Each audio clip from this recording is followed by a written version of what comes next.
this rear axle. Looks like it got super hot. This front axle wiring is broken. Front axle hasn't been working, so the only brake has been the rear axle. All right, let's see how this looks.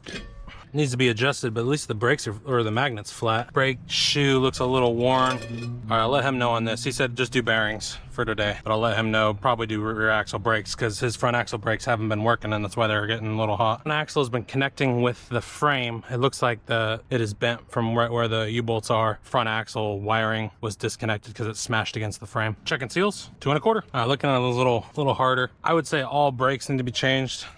We're just doing bearings today, but I'm gonna give him a quote for everything. Driver side rear, cotter pin is verified.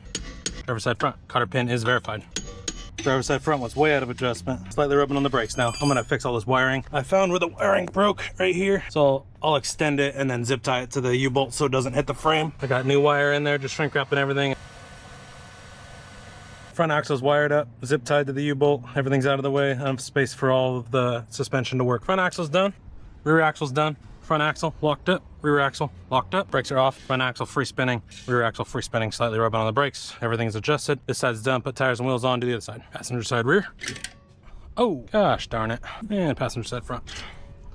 Also blown. All right, customer said we're not doing brakes, but we'll do them a little bit later. I'm gonna do my best to clean these up and get all the surfaces clean as I can. They're just soaked in grease. Passenger side, cleaned off, soaked the pads and brake clean. They're still covered, but at least the magnets are clean. Hub surface is clean. These are all packed up. I'm putting these on. Passenger side front, cotter pin is verified. Passenger side rear, cotter pin is verified. All right, let's adjust these brakes. Front passenger side's adjusted, doing the rear now. All right, rear is slightly rubbing on the brakes. Brakes are on. Rear passenger side locked up. Front locked up. And brakes are off. Passenger side free spinning. Front free spinning. Sweet. Customer has a electric jack he wants me to swap out, so I'm gonna swap it out. Take this one off, put a new one on. And jack is out. New one going in. Ground is on. Got to run this to the battery. Oh, positive cable's on. Make sure it works. Goes up, goes down, sweet. Driver's side is good, all marker lights are good on the rear.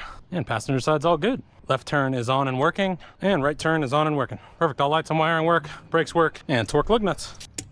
And all lug nuts torqued. I see the rundown on this. All lights and wiring work, all lug nuts are torqued. He needs 4 new backing plates, 4 new hub and drums, but I did get the brakes working. This passenger side was fully coated in grease. Other side, backing plates and the shoes are torn up. The only brake that was working when I got here was his driver's side rear. The other one was full of grease and it wasn't actually catching. I cleaned off this side as best I could. Now he can go on his trip, not worry about it, but he has brakes now. Put a new jack on the front for him. This job's done. I'm on to the next.